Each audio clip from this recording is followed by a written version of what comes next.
Continúa siendo el problema de dolor de la cadera y de claudicación en la marcha durante la adolescencia. Siguiente. La definición es el cambio de la relación espacial entre la epífisis femoral y el cuello femoral a partir de la alteración de la placa de crecimiento.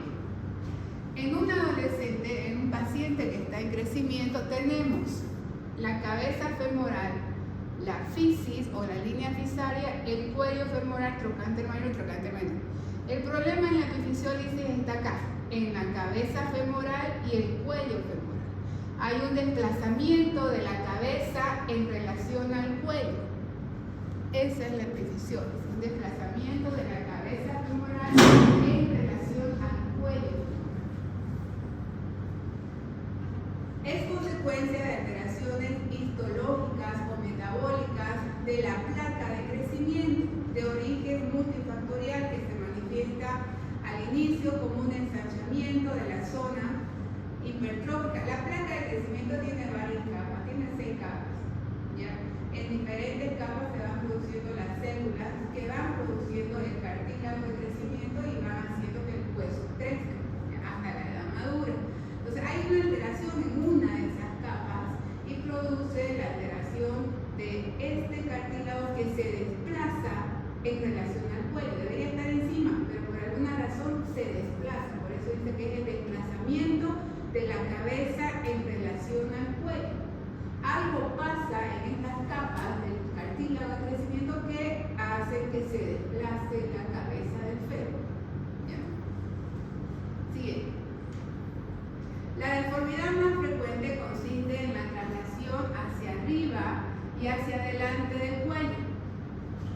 El cuello se va hacia arriba y hacia adelante y la cabeza se va hacia abajo y hacia atrás. Ese es el desplazamiento más frecuente que hay.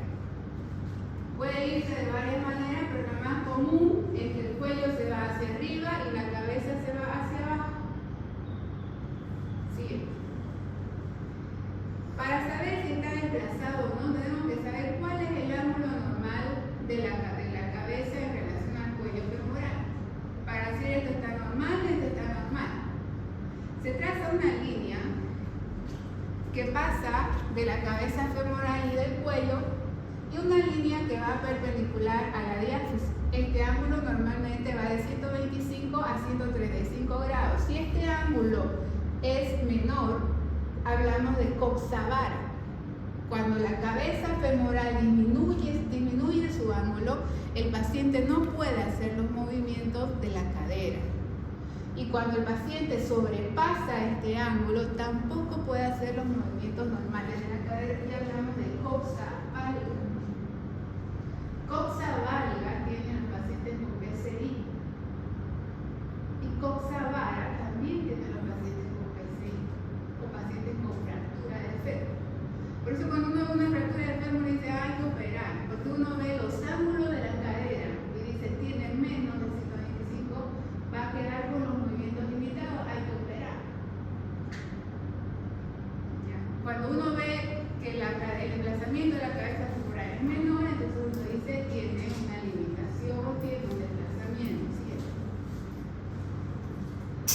Dentro de la etiología está asociada al crecimiento rápido, al sobrepeso. Se dice que por el sobrepeso sobrecarga las superficies de crecimiento y produce el desplazamiento. El crecimiento rápido se da en adolescentes entre 10 y 16 años en varones, en mujeres entre 10 y 14 años, predomina en el sexo masculino, asociado a alteraciones endócrinas, también se da en el delgado rectilíneo, no solamente en niños obesos. 20 a 40% es bilateral y la cadera más afectada es la izquierda. Siguiente. La patogenia no se conoce en realidad la causa del debilitamiento de la placa, no se sabe cuál es la razón por la que se debilita esta placa y se desplaza la cabeza, se cae la cabeza de su lugar. Siguiente.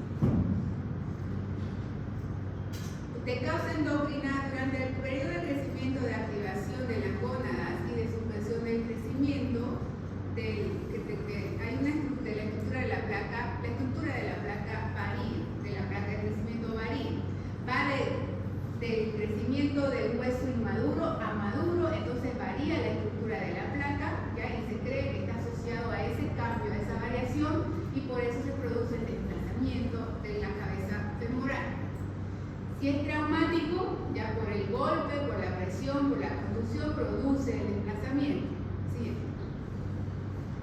También se dice que está asociado al adelgazamiento del periósteo. Cuando este es niño, el periósteo es más grueso y resistente, por eso están las fracturas del tallo verde.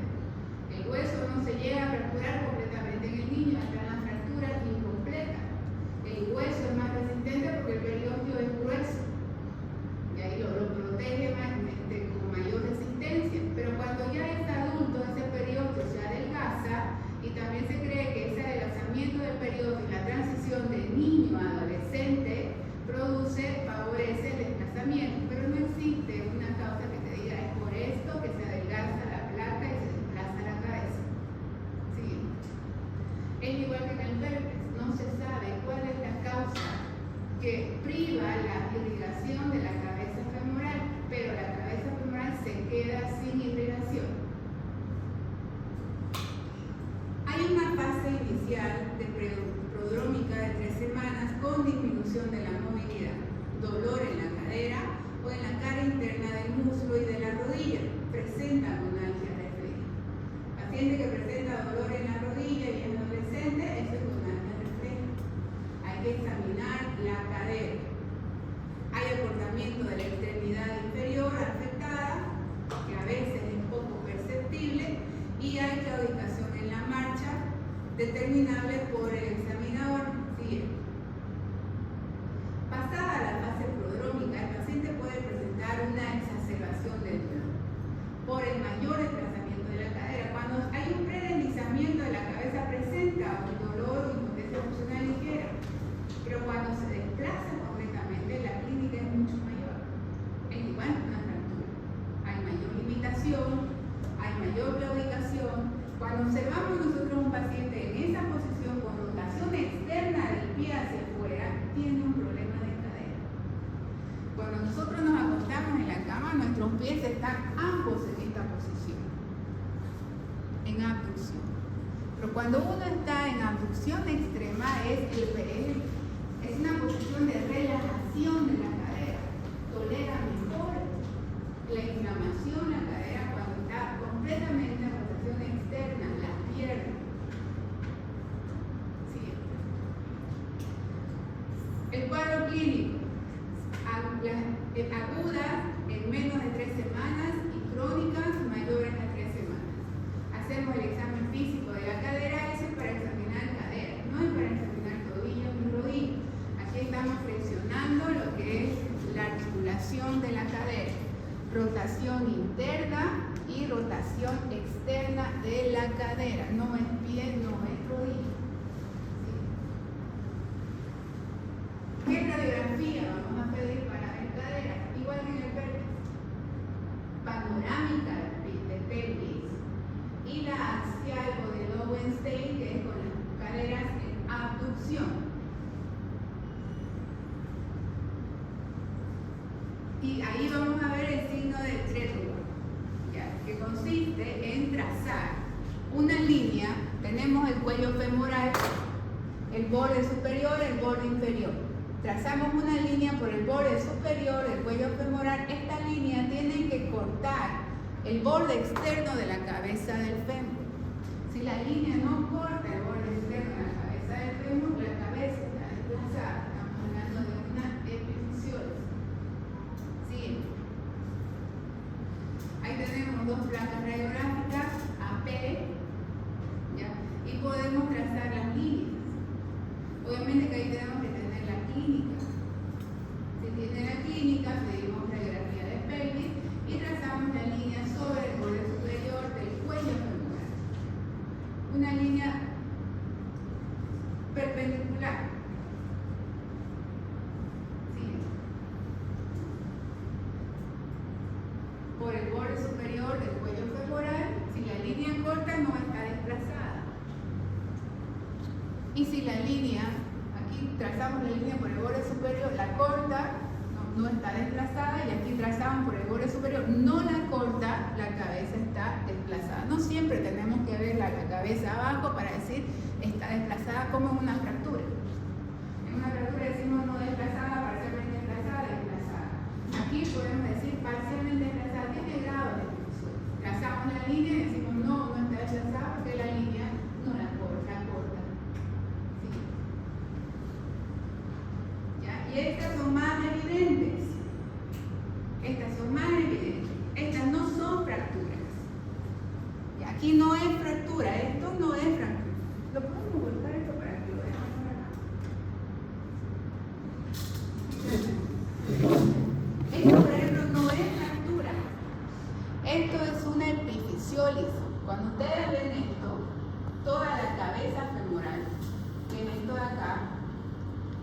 y lo ven completamente desplazada, ustedes dicen epifisiólisis. Puede ser del radio, puede ser del cúbito, puede ser del tobillo, puede ser de la tibia, del peroné, de cualquier cartílago de crecimiento. Si entero el cartílago está desplazado, es una epifisiólisis.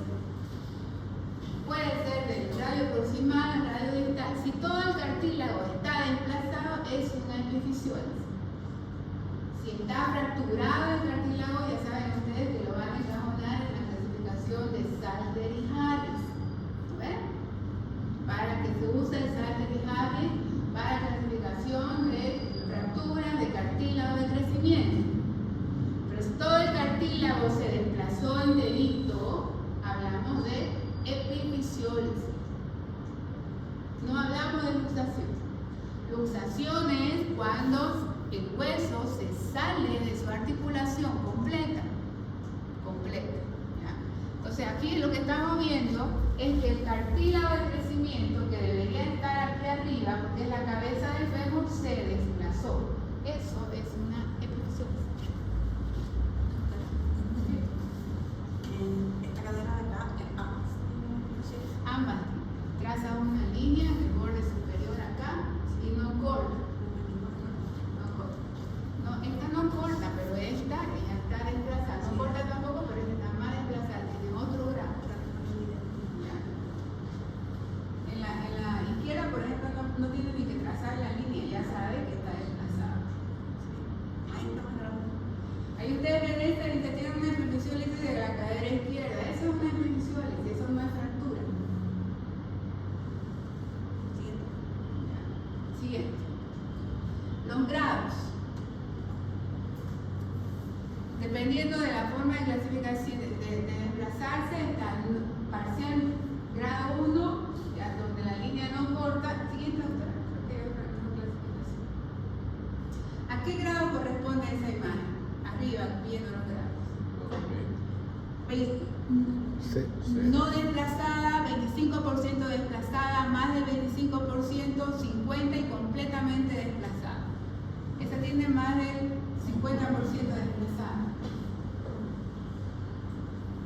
Ya con el desplazamiento del cartílago de crecimiento que tiene aporte vascular, ¿qué puede pasar? Los vasos llegan a irrigar ese cartílago de crecimiento igual que un vértex. El cartílago de crecimiento del vértex tiene irrigación. Si esto se desplaza, ¿qué pasa con los vasos que llegan a irrigar ahí? Si llegan a irrigar bonito ahí, pero el cartílago se desplaza, ¿qué pasa con los vasos? Se elongan. Y al elongarse, ¿qué puede pasar? Se puede romper. Y al romperse, ¿qué pasa? Si se rompen los vasos y no llegan a irrigar la cabeza se necrosa. Ya de entradita deben de decir a los padres, puede necrosarse la cabeza y puede quedarse sin cabeza también. O sea, no es algo sencillo. Si es algo de epifisiólisis, es algo complicado. Sigamos.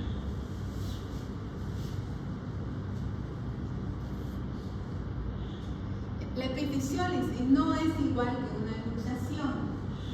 La luxación es cuando la articulación se sale es cuando la cabeza femoral se sale de la articulación.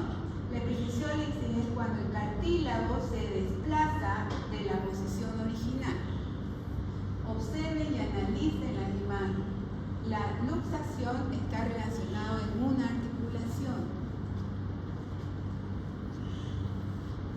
La epifisiólisis solamente implica el cartílago de crecimiento de un hueso, es el desplazamiento del cartílago de crecimiento de un hueso. La articulación está normal, no pasa nada. Siguiente. ¿Cuál es el pronóstico? Va a depender del grado de desplazamiento, va a depender de la rapidez del tratamiento y del tipo de tratamiento.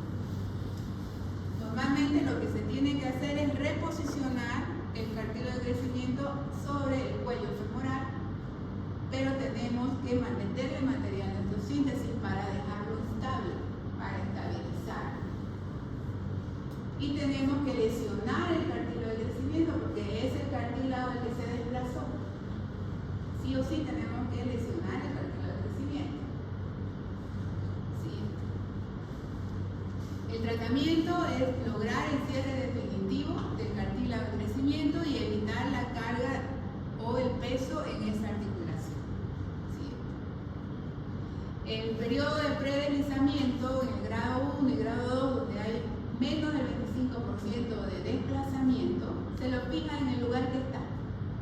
No vamos a traccionar tratando de arreglar y colocar bonito el cartílago de crecimiento sobre el cuello femoral. Lo vamos a fijar en el lugar que está, porque no está muy desplazado y todavía mantiene la forma o la anatomía de la cabeza en relación al cuello. La fijamos.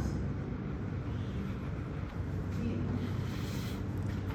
¿Cómo lo vamos a fijar? Usamos una mesa ortopédica. Esa es una mesa de tracción. Esa mesa de tracción lo que te hace es traccionar los miembros inferiores, te hace una tracción continua. En vez de que haya un ayudante que te esté jalando la pierna y que en algún momento se distraiga y luego se relaje y uno le diga jalá o tirá y usted tire y afloje, esa tracción, esa mesa de tracción hace una tracción continua, te mantiene tensa, traccionada todo el tiempo las piernas. ¿Ya? Te tracciona todo el tiempo las piernas y te la mantiene en la abducción porque vamos a trabajar en una de las dos o a veces en las dos. A veces se fijan las dos, a veces se trabaja solo en una, dependiendo qué es lo que vamos a hacer. Pero esa es una mesa de tracción en quirófano. Ya, sigue. Esta mesa de tracción tiene una torre en el medio a nivel de la ingle para que cuando uno jale los miembros inferiores el paciente no se caiga. El tubo en el medio a nivel de la ingle te frena que el paciente se vaya con la tracción hacia abajo. ¿Sí? Dependiendo si vamos a trabajar un miembro, relajamos el que no vamos a usar y mantenemos traccionado el que vamos a operar. ¿Sí? Y usamos el arco en C. Ese es el aparato de rayos X, ya que puede girar ya en varios grados para nosotros poder movilizarlo y ver varias tomas radiográficas para colocar el material o el tornillo que vamos a utilizar. ¿Sí? Lo ubicamos alrededor del paciente, eso gira, es un brazo de forma de C que nos da diferentes tomas, diferentes posiciones, también en forma continua, para saber si la fijación que hicimos en forma dinámica es estable o es inestable. ¿Sí? Se utilizan para este tipo de fractura, como está desplazada la cabeza femoral, los tornillos canulados o de Knowles se llama. Es un tornillo que es roscado en su tercio distal. Para este roscado te mantiene la tracción del cartílago de crecimiento, que te mantiene estable ya a la diáfisis del hueso, y tiene unas arandelas. Estas arandelas se colocan en la cabeza del tornillo, lo que evita que el tornillo migre y luego aparezca en la articulación. Porque el paciente después va a caminar y al caminar el tornillo va a migrar, y si no tiene la arandela en la punta que evita que la cabeza se entre dentro del hueso, va a aparecer en la articulación de la cadera. Fijamos las dos a veces o fijamos solamente una. En el postoperatorio usa silla de ruedas, muletas. En el periodo de convalescencia no tiene que recibir apoyo hasta la fijación o estabilización de la cirugía siguiente. ¿Cuáles son las complicaciones de la electrofisiólisis, la fibrólisis y la necrosis avascular de la cabeza de fémur, que la vamos a ver 3 meses después, radiográficamente, pero tenemos que avisarle al papá que hay la posibilidad de que se necrose esa cabeza aún le hagamos la cirugía. Si se necrosa la cabeza femoral, retiramos todo el material y vemos qué otro tratamiento podemos hacer. Si se necrosa la cabeza femoral, no hay articulación. No hay articulación, la cadera va a estar bloqueada y el niño va a caminar todo el tiempo con la cadera en extensión. No hay articulación, no hay cabeza femoral para articularse con cavidad del acetábulo. Secuela de la electrofisiólisis de cadera.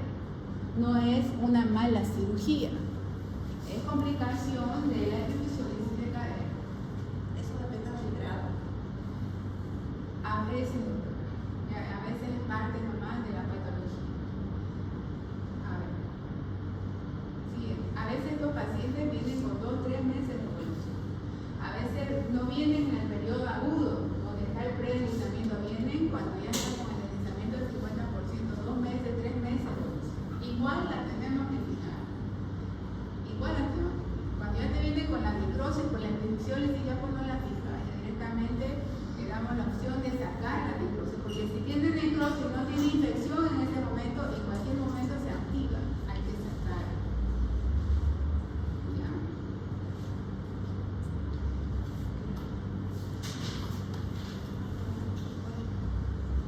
Doctora, ¿cuánto tiempo se deja el clavo ahí? El tornillo se lo deja unos 3 meses por lo menos hasta ver la función de la. ¿Y el material es titanio? ¿El material del tornillo? 3 meses. No, el material. ¿De 3 meses? ¿De qué material? ¿De qué material? ¿Siempre es titanio? Es la moda.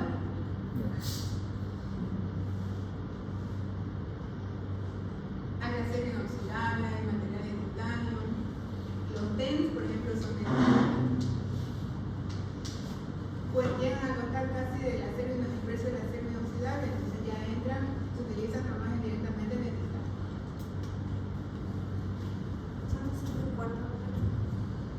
Este tema de displasia de cadera es un tema muy bonito. ¿Lo puedo avanzar o lo avanzamos en la siguiente clase con tus compañeros? No lo voy a repetir. ¿Lo avanzamos? Sí, ya. Está grabando, ¿no? Ahora sí, ¿no? ¿Está grabando? Ok. Bien. Displasia de cadera. Bien. La displasia de cadera. Son anormalidades anatómicas de la cadera. Estas displasias se presentan en niños recién nacidos. Pueden ser congénitas o desarrollarse durante la infancia. Se llama también displasia del desarrollo de la cadera, porque se presentan durante el desarrollo de la cadera. Pueden ir de defectos leves hasta defectos importantes. Es la pérdida del contacto entre el acetábulo y la cabeza femoral, producida en el útero y que puede presentar diferentes grados. Hoy vimos una displasia de cadera. Siguiente. Se da en la articulación de la cadera, por eso se llama displasia de la cadera en desarrollo. ¿Cómo está formada la articulación de la cadera? Está formada por el acetábulo y la cabeza femoral. Acetábulo que tiene una forma cóncava para articularse con la circunferencia de la cabeza femoral. Cuando hay una displasia de cadera, la cabeza femoral no puede articularse o está fuera en relación al acetábulo. Eso es una displasia de cadera. Cuando yo veo una radiografía así como esta, donde la cabeza femoral no tiene relación con el acetábulo, yo digo, esta cadera es displásica, tiene displasia de cadera. Cuando yo veo esta cadera y veo que la cabeza femoral está en relación con el acetábulo, yo digo cadera normal. Pero solamente con la vista, pero para saber si tiene o no tiene displasia, hay ángulos o líneas que se marcan para decir es o no es displasia. ¿Sí? Según las características se dividen en 3 grados: congénita o esencial, que solamente tienen la displasia de cadera, las patológicas y la traumática, o sindrómica, que ya forma parte de un síndrome, miembro meningocele y displasia de cadera, o PCI y displasia de cadera, o la esencial, que solamente tiene el niño normal con displasia de cadera. ¿Sí? La congénita o esencial se produce en articulaciones que han tenido un desarrollo embriológico normal. Siguiente. La luxación congénita o patológica integra un grupo de síndromes o enfermedades. ¿Cómo ser el síndrome de Down? Si tenemos un niño con Down, hay que sospechar de displasia de cadera. Si tenemos un niño con mielomeningocele, hay que sospechar de displasia de cadera. Si tenemos un niño con piego, hay que que sospechar de displasia de cadera. Con parálisis cerebral hay que sospechar de displasia de cadera, porque la displasia de cadera puede ser congénita o patológica. Y si tienen ustedes un niño, cuando tengan ustedes un hijo, acuérdense que puede tener una displasia de cadera esencial. Un niño normal no se displasia de cadera. Siguiente. Las luxaciones congénitas o traumáticas son consecuencias de un trauma. Siguiente. Las luxaciones congénitas o esenciales tienen mayor incidencia.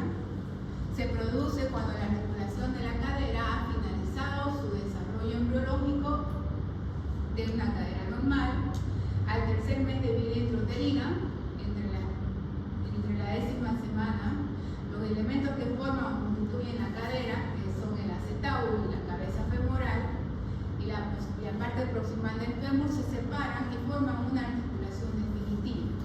Durante el periodo fetal, de causa desconocida, se separa la cabeza femoral del acetábulo produciendo una luxación o subluxación. Se separa del acetábulo produciendo una subluxación o una luxación. Si está dentro, está normal. Si está medio afuera, subluxación, y si está afuera, luxación. Siguiente. La displasia de la cadera de desarrollo es hereditaria. Pueden haber factores genéticos como la hiperlasitud articular, factores ambientales como la posición fetal, si el niño tiene presentación de nalgas o presentación podálica. Normalmente la presentación del bebé cuando está de nalgas está con las piernitas, las caderas flexionadas, ¿ya? Y en abducción, que eso lo que hace es centrarte la cadera al acetábulo, pero cuando está con las piernas en extensión, ¿ya? La cabeza está fuera del acetábulo y te condiciona a que la cabeza se salga del acetábulo, te condiciona a una displasia. Hoy día me preguntaban, ¿qué es mejor que el recién nacido la mamá lo lleve con esos aparatos aquí en el pecho cuando es recién nacido, o lo lleve vendado como un cigarro? Es mejor que lo lleve con las piernitas abiertas, amarrado a su cuerpo, que lo lleve vendado. La posición de vendaje que llevan algunos niños recién nacidos, cuando van vendando, en la parte del tobillo abre las caderas, las separa las caderas y las sacan del acetábulo y los condicionan a displasia de cadera.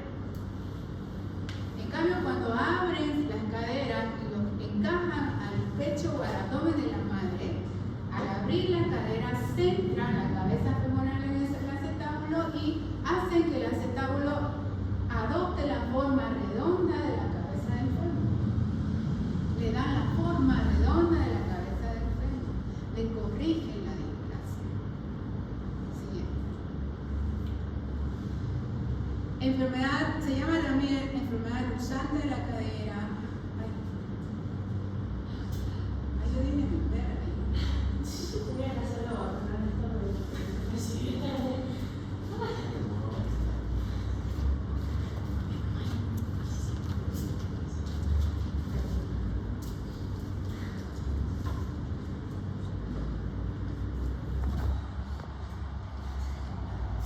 Enfermedad luxante de la cadera, displasia de la cadera. Y la displasia de la cadera, chicos, es una patología del sistema músculo-esquelético más difícil de tratar. Estos niños quedan limitados completamente. La anterior clase creo que les comenté un poco, les hice una introducción. Aquí podemos observar dos radiografías de pelvis, panorámica de pelvis. Nunca cuando hay una displasia de cadera ustedes piden cadera izquierda o cadera derecha, siempre piden panorámica para comparar ambas caderas, comparan una con la otra para ver las diferencias. Ya. Aquí en esta panorámica de pelvis ustedes pueden ver la cabeza 1, la cabeza femoral, que son núcleos de crecimiento que van a ser luego la cabeza adulta del fémur, ¿ya? Que está en relación con el acetábulo, formando la articulación de la cadera. Y en la otra radiografía sí ven el cartílago de crecimiento o la cabeza femoral, pero no la ven en la cadera contralateral. No hay el cartílago de crecimiento. Inclusive ven el cuello femoral desplazado hacia afuera, luxado o subluxado. ¿Cómo lo ven? ¿Luxado o subluxado? Luxado. Bien.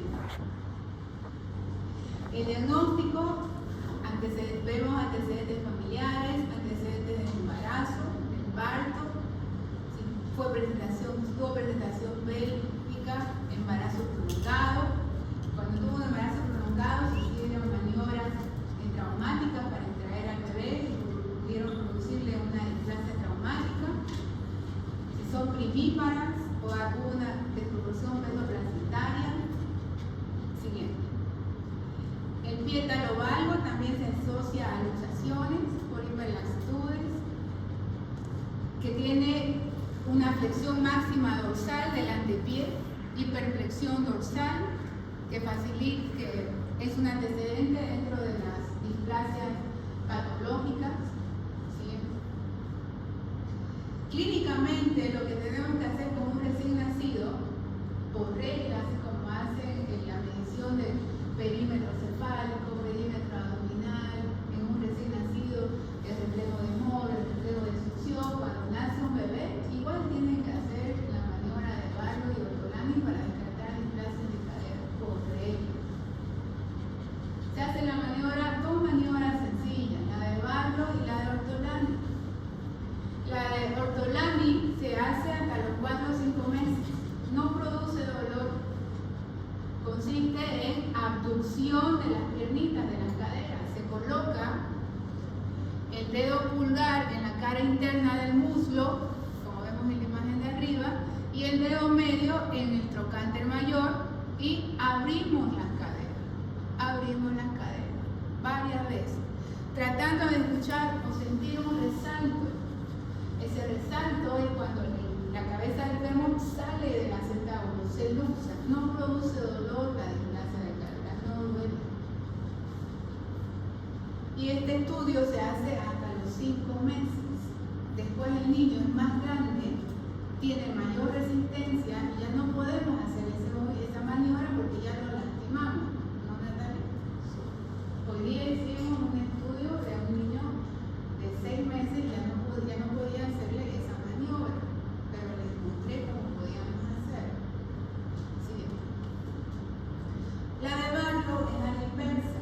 La de Barlow no se abduce completamente. La de Barlow se lleva en aducción y se empuja hacia atrás tratando de luxar. Yo trato de sacar esa cabeza de su lugar. Si la saco, es luxable. Lo ideal es que no lo pueda sacar y que esa articulación sea estable. Si yo la saco, entonces es luxable. En cualquier momento se va a terminar de luxar. Siguiente.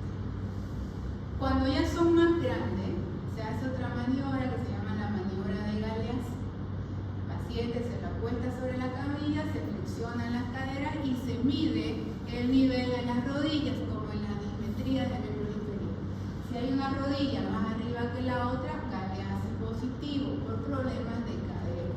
O también puede ser de miembros inferiores, pero sospechamos de displasia o dismetrías de miembros. Siguiente. La prueba de Trendelenburg, que también se dan procesos inflamatorios en desequilibrios musculares o alteraciones neurológicas y también displasias de caderas y dismetrías. ¿Sí? Entonces, cuando hay limitación de la flexo-abducción, acortamiento aparente, acortamiento de miembros y asimetría de pliegues, vamos a sospechar de displasia de cadera o acortamiento de miembros. ¿Sí? La maniobra de Ortolani no produce dolor, la displasia no duele. Hacemos el examen, ahí lo ven al bebé tranquilo. A veces está risa, a veces está tranquilo, no produce dolor, no hay que tener miedo al examinar al paciente. Al estrangulado sí, porque a veces le duele. Pero al paciente, el examen general, ya el paciente cuando hacemos exámenes para displasia de cadera, no, porque no le duele al paciente con displasia. ¿Sí? Si se hace después de los 5 meses, sí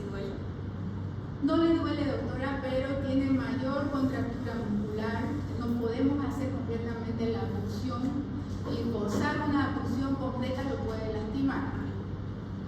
Es como que yo trate de desgonzarlo a usted ahorita, sí le va a doler.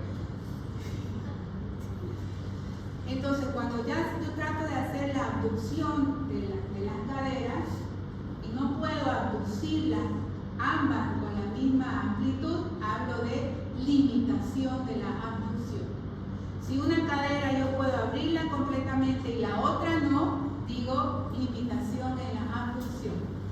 Si ambas yo puedo abrirla completamente, digo abducción simétrica.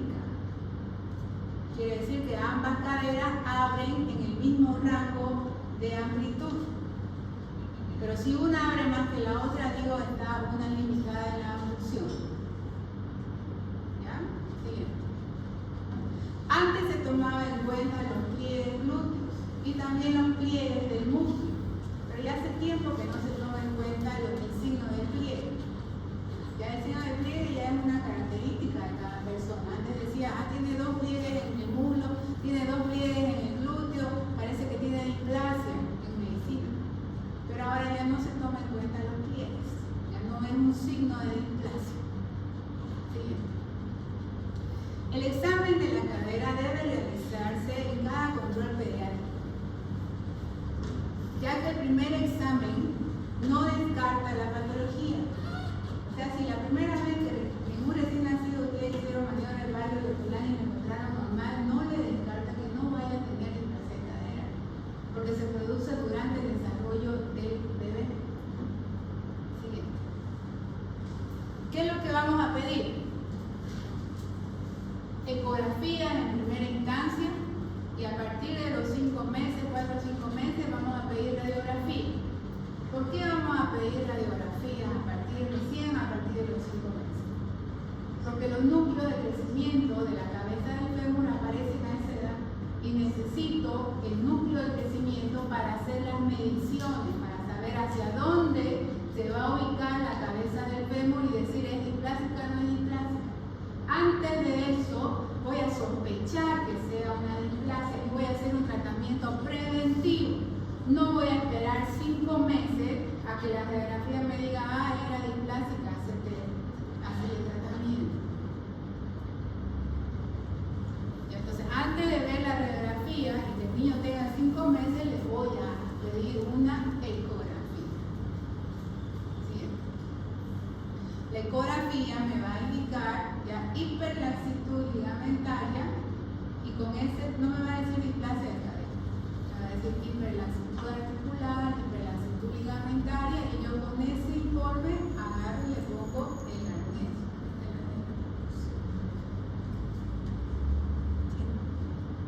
Siguiente. Y cuando tenga la radiografía, a partir del 4º mes de vida voy a poder ver los núcleos de crecimiento de la cabeza del fémur y voy a poder marcar las líneas radiográficas y voy a poder decir si es o no es displásica esa cadera. Las radiografías convencionales que se piden son radiografía de cadera AP y axial o de Lowenstein. Siguiente. Siguiente. Y las líneas que se miden son varias. Está la línea de Perkin, está la línea de Reiner, está la línea de Shenton, está la línea del índice acetabular. Siguiente. Esta línea se traza en la radiografía. Se traza en la radiografía. Siguiente. Acá, por ejemplo. Ya. En esta de acá, chicos, la línea de Perkins, las más rápidas que ustedes pueden agarrar y marcar. Atrás, adelante, atrás. A través del cartílago trirradiado, ustedes marcan una línea horizontal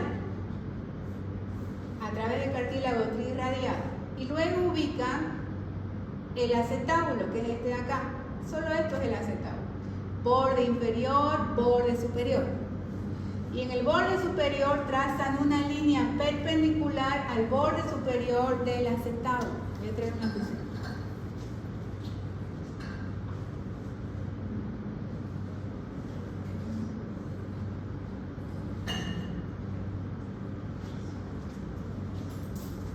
Borde superior del acetábulo. Y aquí tenemos 4 cuadrantes, 1, 2, 3 y 4, ¿sí? ¿Se ubican hasta ahí? Sí. Cuadrantes superiores y cuadrantes inferiores. Cuadrante superior interno, superior externo. Inferior interno, inferior externo. La cabeza femoral tiene que estar ubicada en el cuadrante inferior interno para que sea normal. Si está en cualquier cuadrante, es displásica. Solo trazan estas dos líneas. Esta es la línea de Shenton, la de Gombrera. Está la línea de Chiodin-Rivarola. Hay otras líneas, pero la más grande que ustedes pueden marcar es la de Perkin y la de Villarreal para que qué líneas están más en clase.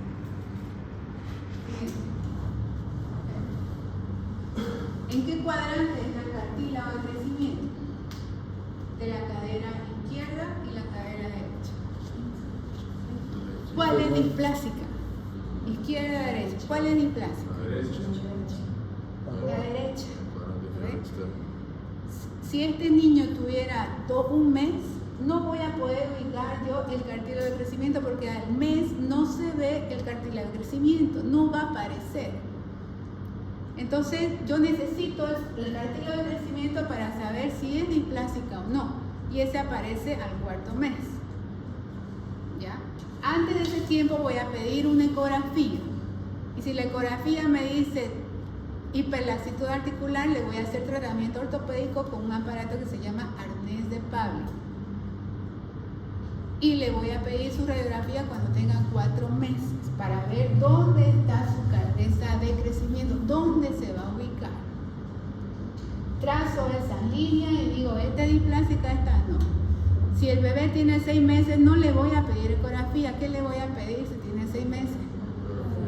¿Por qué? Eso, porque a esa edad ya se ve. Ya no, ni por si acaso le voy a pedir ecografía. No necesito la ecografía en este niño. De 6 meses a 1 año, no necesito. En este niño necesito radiografía. Sí, Doctora, pero en el niño de hoy, eso yo lo quería preguntar, no se veía tanto la cabecita como tal, y el cartílago de crecimiento todavía, y eso que tenía 6 meses. Sí, pero en el control ya tenía su cartílago de crecimiento. No vieron el control, ¿no? ¿O lo viste? ¿Lo viste? En el control sí se veía bien de la cadera normal, y la que tuvo la artritis séptica se veía un bostezo, apenas, pero se veía, apenas, pero se veía. El que se veía bien era la cadera derecha, pero la radiografía que mostraba al inicio de la mamá no se veía nada, nada.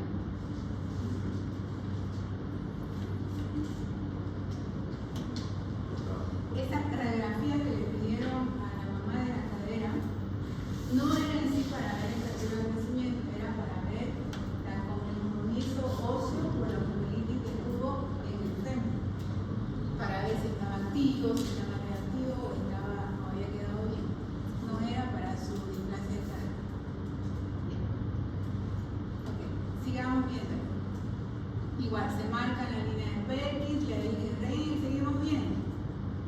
Radiografía de pelvis, displasia de cadera, izquierda o derecha. Izquierda. ¿Dónde está el cartílago de crecimiento? ¿Qué cuadrante? Superior externo. ¿Ah? Superior externo. Superior externo. Siguiente. Y el índice acetabular, que va, el cual se utiliza la línea de Wilhelm-Reiner y una línea que pasa a través del acetábulo, sobre el acetábulo. Y ahí, si el ángulo es mayor a 25 grados, hablamos de displasia de cadera. Siguiente. El arco de Shenton, que está formado, igual, la línea de Perkins, la línea de Reiner, y el de Shenton está formado por la cara interna de la metáfisis del fémur, ¿ya? Y el arco interno. El arco interno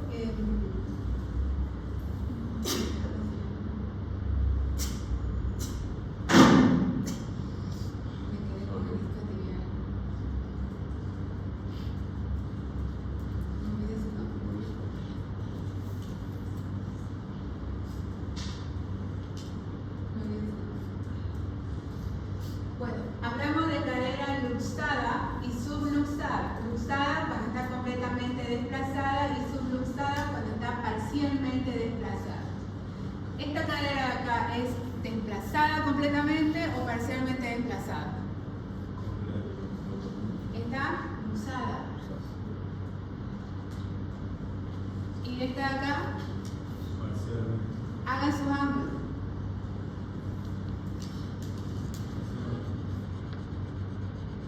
Subluxada. Cuando es de cadera, en vez de cadera, hablamos de luxada, subluxada. Luxada cuando está fuera del acetábulo y subluxada cuando todavía tiene contacto con el acetábulo. Y si marcamos la línea de Perkin y la de Wilhelm-Reiner, no está en el cuadrante inferior interno. Sigamos. Las mismas líneas. Arriba, ahí en la marquen las líneas de Wilhelm-Reiner y la de Perkin, chicos, y me dicen cuál de las de dos de arriba está luxada o está normal.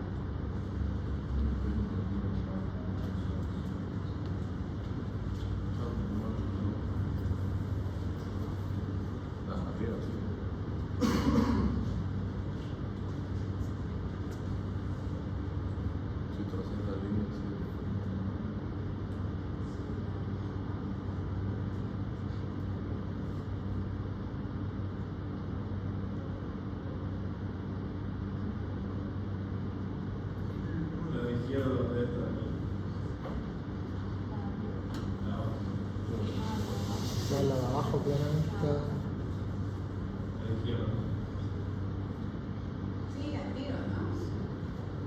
La izquierda está luxada o subluxada. Está luxada. Luxada, completamente luxada. Ok, sigamos. Subluxada cuando la cabeza apoya en un borde de una parte del acetábulo. Y luxada cuando no apoya, está completamente fuera del acetábulo. Bien. También hay el displasia acetabular. No solamente cuando el componente o el problema no solo es la cabeza del fémur, la que está fuera del acetábulo. Hablamos de displasia acetabular cuando el acetábulo, en vez de ser cóncavo, es plano o es oblicuo y no le da la contención a la cabeza del fémur. Entonces el fémur, cuando choca con el acetábulo, como el acetábulo es plano, resbala y se luxa. ¿Se sabe eso?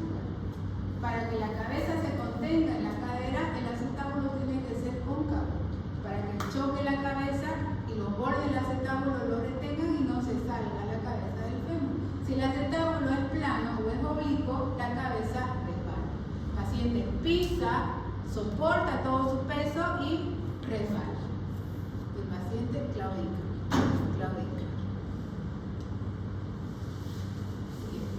Existe radiográficamente un signo que se llama triada de Hund y está formado por la separación del extremo superior del fémur. Como hablamos en la luxación, se separa el extremo superior del fémur del acetábulo, que también lo llamamos cotilo. Hay la oblicuidad del techo acetabular, oblicuo, cóncavo, oblicuo o plano. Y hay la aginesia, no hay, o la hipoplasia en relación al núcleo contrario de la cabeza del fémur, triada de Hund.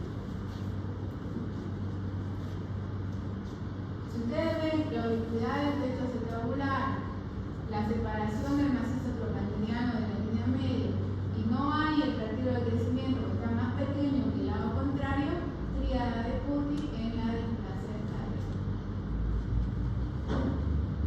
Tratamiento. El objetivo es alterar la historia natural de la displasia. Si el techo está oblicuo, tenemos que hacerlo cóncavo. Y mantener la cadera concéntrica, la cabeza concéntrica y en su lugar. Tenemos que alterar la historia de la displasia. Siguiente. Usando arnés de Pavlik para mantener la flexión y la abducción, que es un dispositivo ortopédico que se utiliza 24 horas al día, solamente se lo saca para bañar al bebé y se utiliza todo el tiempo. Si es un recién nacido que está en incubadora, usa su arnés de Pavlik en la incubadora. Si es un recién nacido que va a ir a casa, usa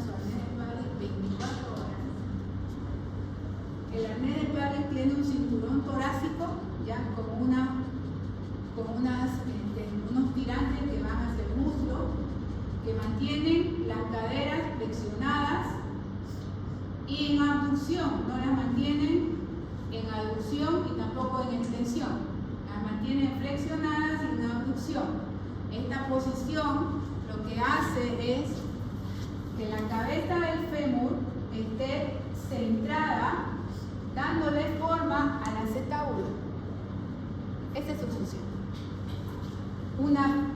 Una presión constante de la cabeza del fémur, alterando ya la deformidad natural que tiene ese acetábulo.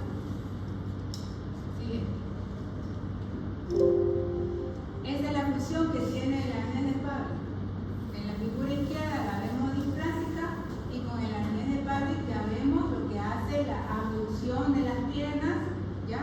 Con el arnés. Centra la cabeza del fémur en el acetábulo.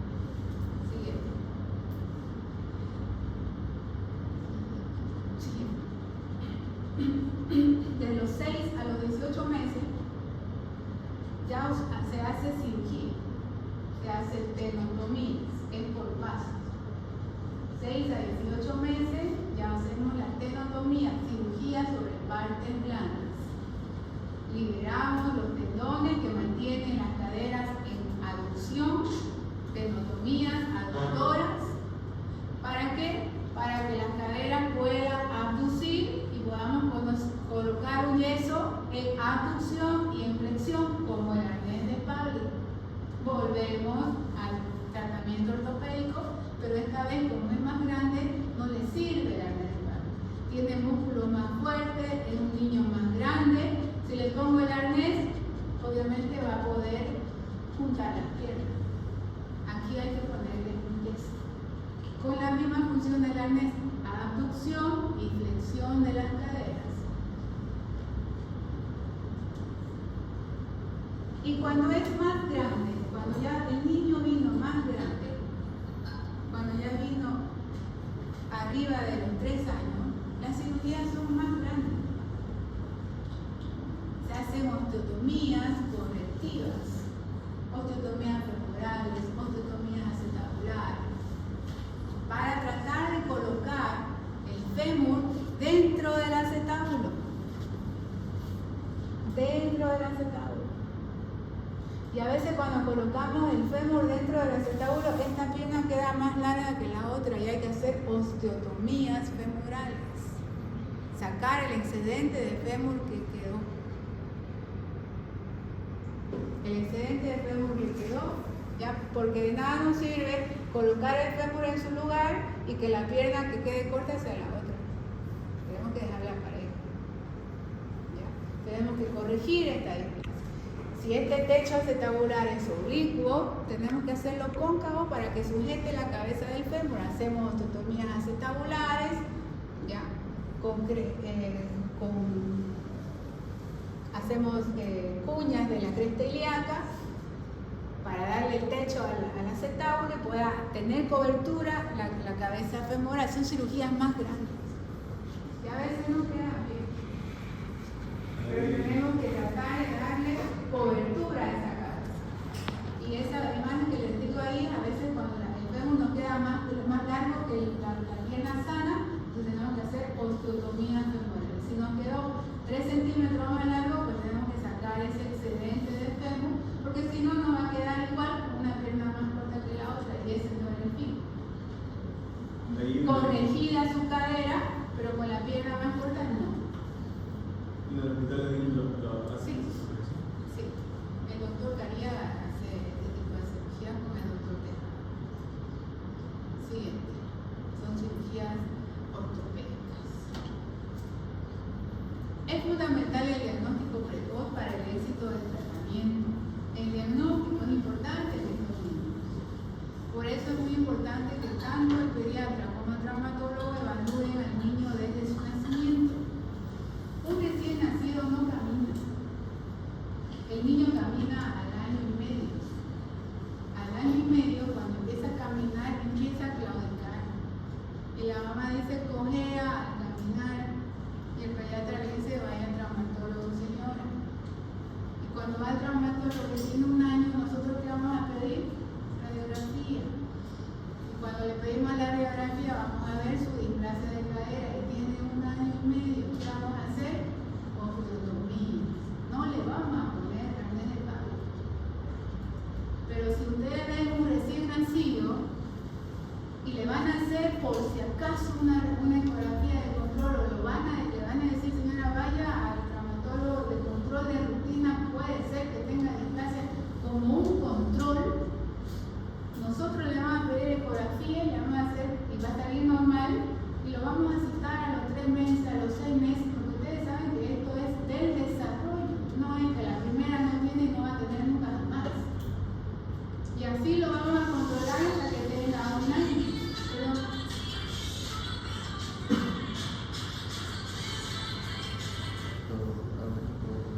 Entonces, este tipo de patología se les pasa a nuestros colegas, ¿ya? Porque son ellos los que tienen que hacer el primer diagnóstico, que vaya al traumatólogo, vaya, hay alguna sospecha que ellos hacen medición, control del niño sano, control de crecimiento, peso y talla, pero como no caminan, ni por si acaso se fijan si tiene algún defecto en las piernitas, ya cuando caminan, ya es muy tarde, tienen 1 año y ya perdimos 1 año, porque con el arnés de Parley sí corrigen con el arnés.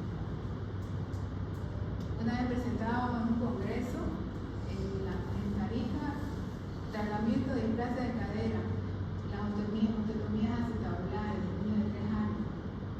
Y un brasileño dijo que nunca en su vida había hecho cirugía de displasia de cadera, porque su sistema de salud ya hacía el control de la prevención de displasia de cadera. Es solo prevenir la displasia. Aquí se opera 1 por semana. 1 por semana, no sé cómo será en Chile. Aquí se opera 1 por semana. No existe. ¿Mm? No hay, creo. No hay. Es 1 por semana. De cualquier médico. Cuando usted haga corte en pediatría, tenga un internado, corte en pediatría, corte clínico, no está de más, vaya al traumatólogo, no está de más. Y cuando tenga aquí, que tenga sobrino, al traumatólogo. De control no tiene que verle nada para decir, vine con usted porque le doy algo. Quiero que le haga, que le controle para ver si tiene displasia o no. No. Las ecografías no son irradiación, son estudios sencillos. No le van a pedir examen de sangre ni nada. Ecografía tiene, no tiene. Control en 3 meses. Ecografía tiene, no tiene y se acabó. Preventivo. ¿Ya?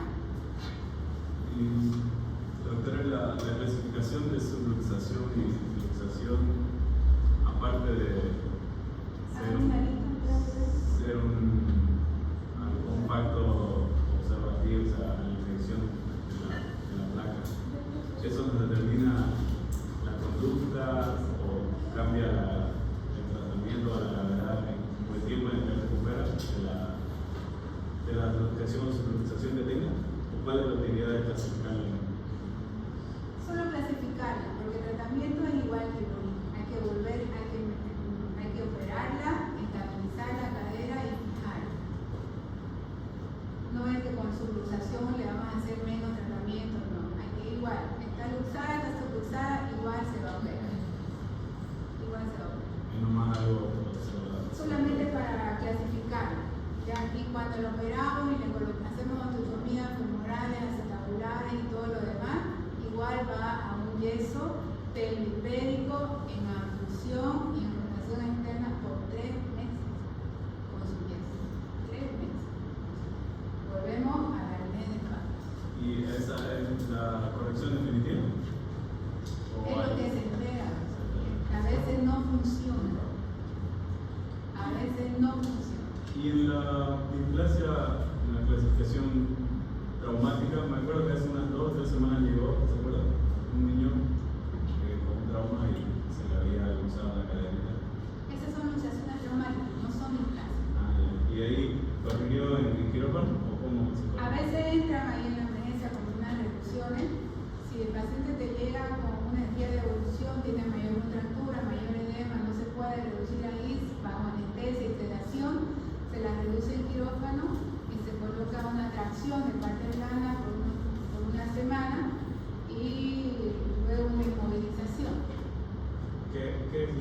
¿sí? ¿Te parece?